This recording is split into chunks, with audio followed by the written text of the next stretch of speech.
at the 49-minute mark of Akira Kurosawa's High and Low.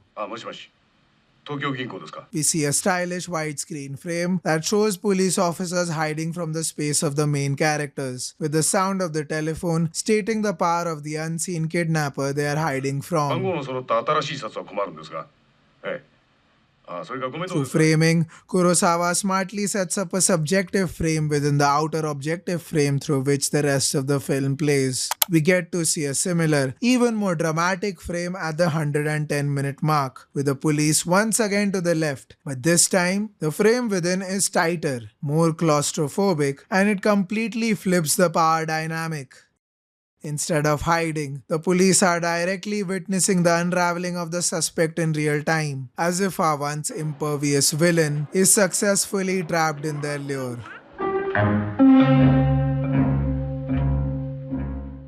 High and Low is a 1963 nail-biter that sees Mr. Gondo's chaotic shoe business being sabotaged by a misplaced kidnapping that demands the then staggering ransom of 30 million yen. And as if the space itself was a major character, the film begins with a focus exclusively on events confined within Gondo's private residence.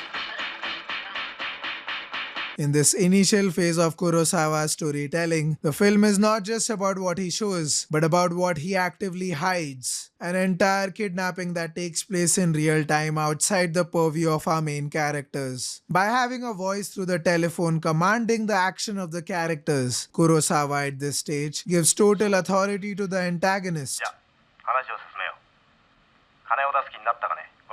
giving the film itself a tight storytelling focus, a dichotomy between the privileged high and the anonymous low, as the seen versus unseen elements of Japanese society.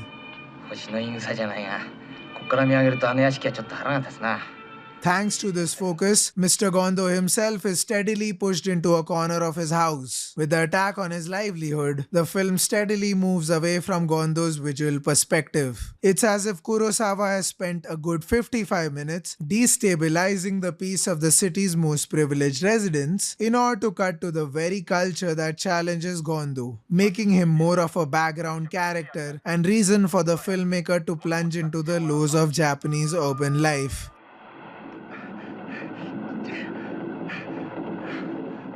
As he drops the ransom briefcases from the express train, the film fractures into subplots, each a fragment of another street on the map.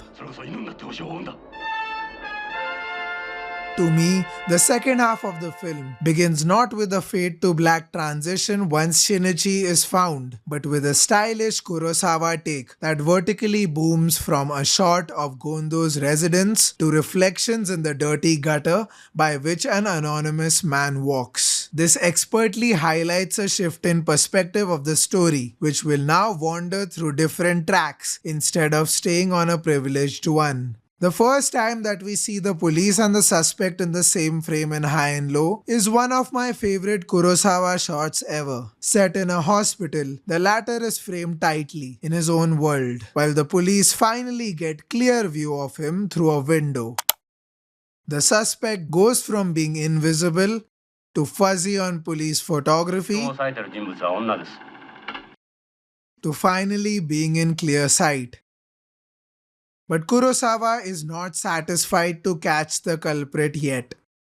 While his story could have climaxed here, the police do not catch him until they find more damning evidence for the perp. And by now, we have entered the central, most questionable part of the film. As Stephen Prince in his Criterion commentary notes, this pause can be read as a dubious procedure that may not reflect the pragmatics of Japanese law at the time, which actually gave the police ample liberty in interrogating suspects. Following this line of thought, Prince also questions the plot's digression away from the initial crime, from the original story being told by the film. In my reading, however, the story is no longer about the identity and the original intent of the perpetrator. The kidnapper's psyche now becomes an opportunity for the police and the viewer to get to see the law of Japanese society in plain sight, which is Kurosawa's own original intent.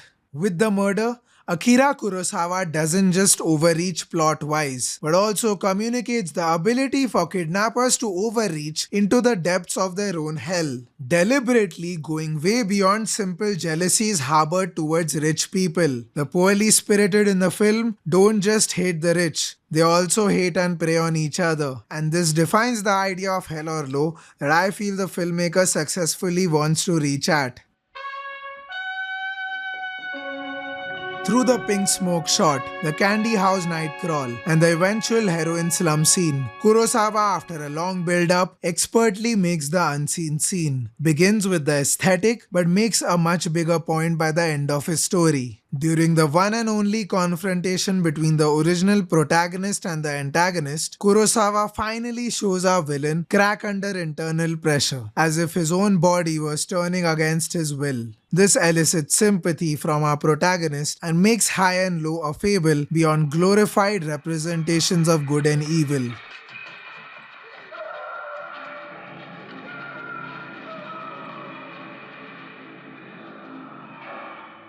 In conclusion, with High and Low, Kurosawa draws a moral map of Yokohama. The higher you live, the more you owe, but the lower you sink, the more you risk becoming your own jailer. It has an original aesthetic, even though the story is adapted from a novel, King's Ransom by Ed McBain. However, can we say the same about the recent Spike Lee Hollywood remake? In the next chapter, we'll see how the new version redraws this map onto another city and another time frame altogether.